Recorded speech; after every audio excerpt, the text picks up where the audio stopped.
Hi, folks. Let's continue talking about Mars. So, this is going to be Mars Part 2. And let's begin by talking a little bit about water on Mars. One of the long term goals is to make human beings a two species planet. And so, the goal is to go to Mars and set up colonies on Mars. And it would be wonderful if we did not have to haul all of our water with us.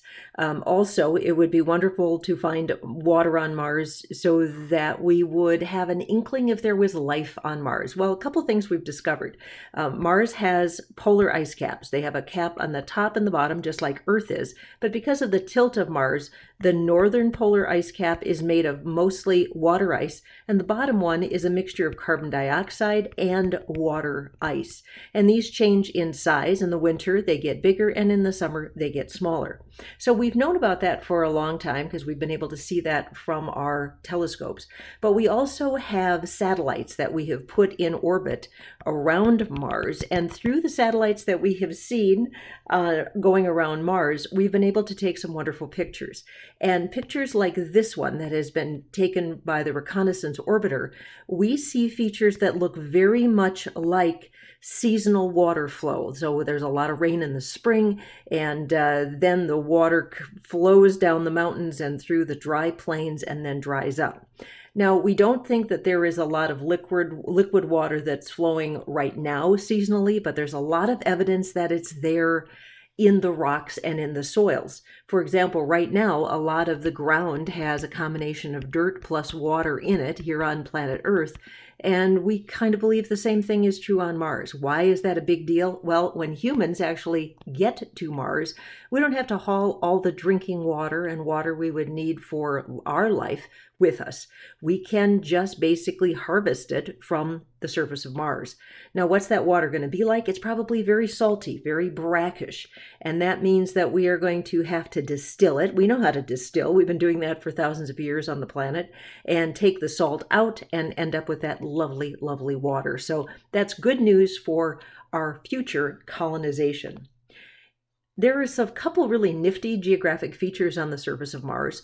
One is the largest trench or rift valley in the entire solar system.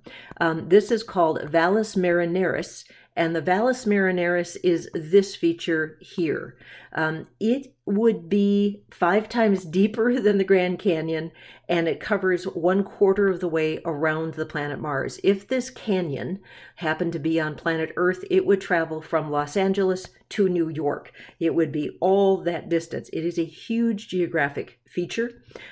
We believe it is formed by tectonic cracks, tectonic meaning the motion of plates during just the plates on the surface of the planet moving and shifting.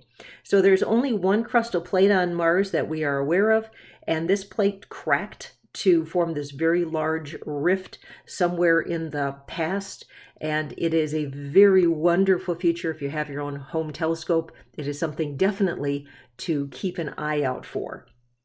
Another nifty feature on the surface of Mars is the tallest mountain in the entire solar system, and it is called Olympus Mons. Olympus because in Greek mythology, that's where the gods lived, was Mount Olympus, and Mons is an old Latin Greek word for mountain. So this is the Mount Olympus in the entire solar system, the biggest mountain. It is 16 miles high, 5 times higher than Mount Everest, puny little Mount Everest here on planet Earth.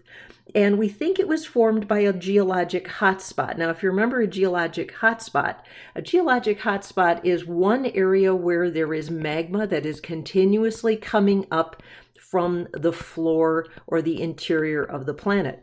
On the United States, we think the state of Hawaii was created this way because there are islands, and then because the plates are moving, the big island currently has this big volcano on it, and we think other islands in the Hawaiian chain were created as the plates moved over this hotspot.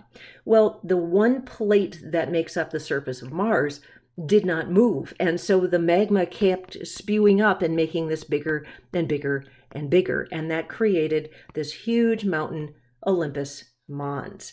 It's still an active volcano.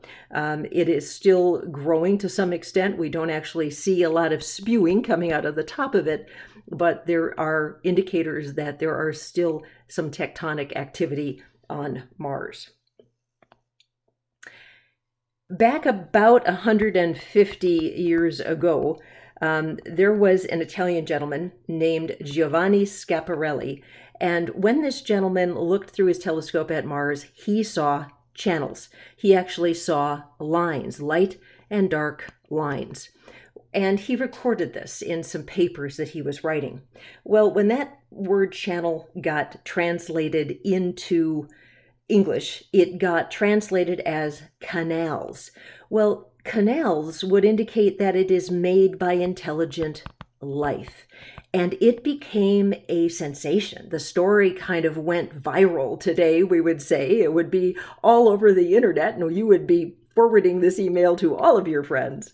And people started thinking that these straight line canals must have been made by intelligent life.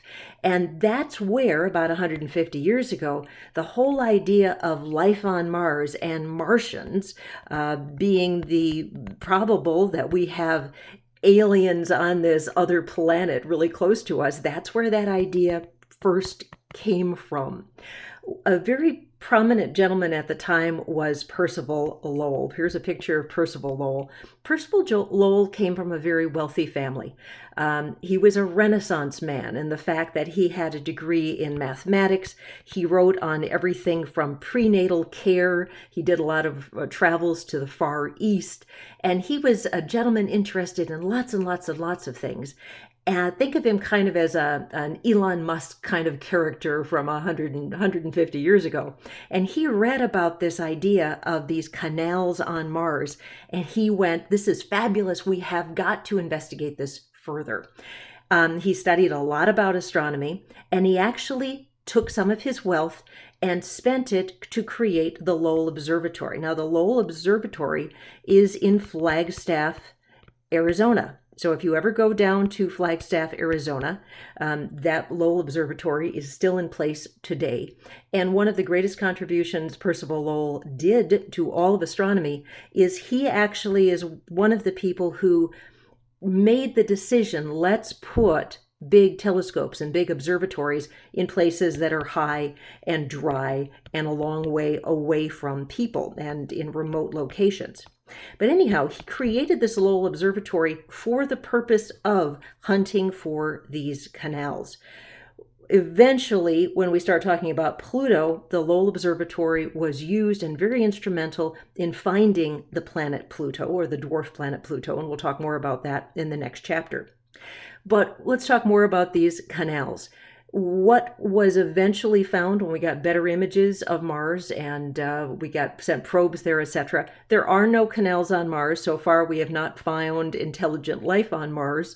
But it definitely did lead to an awful lot of excitement and a lot of people being thrilled about the idea of exploring space. So that was a big deal and an important thing in the history of astronomy. Back in 1976, NASA sent a Viking probe to orbit the planet Mars, and it took this picture and that picture. Well, those pictures immediately went on the cover of gobs of magazines all over the world because, boy howdy, does that look like a face. And Mars, from the old Percival Lowell days and the Canals on Mars days, still had this rumor, this cachet that life had been on Mars. And doesn't that look like a sphinx, or doesn't that look like a ruin of some sort of a sculpture made by man? And so people kept saying, oh my goodness, there's evidence. People used to live on Mars. And people would look at that and say, there's evidence right there.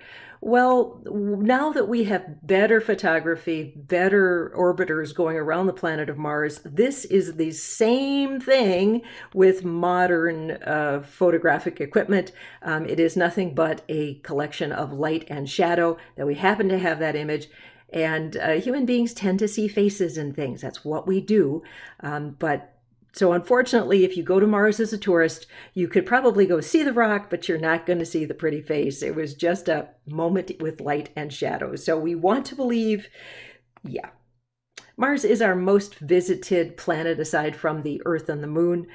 We are fascinated by it. It is our best hope for a lifeboat, for a second species planet.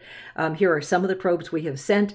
The Mariner orbiters, the Vikings, the Pathfinders, the Curiosity, Spirit, Opportunity, and they continue to send lots and lots of probes to Mars because it is very Earth-like in the fact that it has similar days, similar seasons, and we may go there someday. These are some of the pictures that were taken by some of those probes. This is one of the probes turning around and taking a selfie of its own tracks, which is pretty nifty. Another picture, you can see this reddish Martian soil, and then some of these very basalt-looking rocks here. Another, you can see the picture of this very orangey sky and then the mountains in the distance. It doesn't take an awful lot of imagination to believe that you happen to be in the southwestern United States, in Arizona or New Mexico or one of those places when you look at these. These are some of the places where we've landed some of those probes, a lot of them around the equator. Notice we are not landing them right in that big rift valley in the middle because that would be rough terrain and we want these things to be able to travel all over the place.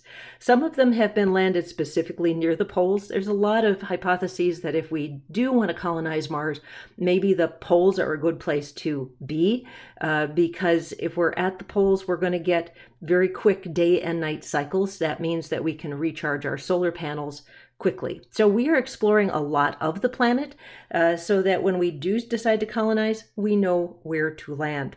Little movie trivia. If you have not seen the Matt Damon movie, The Martian, I highly recommend it. It's well done.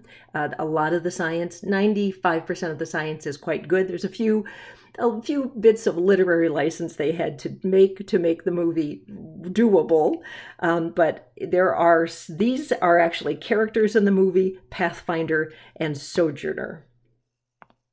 So that will do for now, and you have a fabulous day. And next time, we're going to come back and talk about gas giants.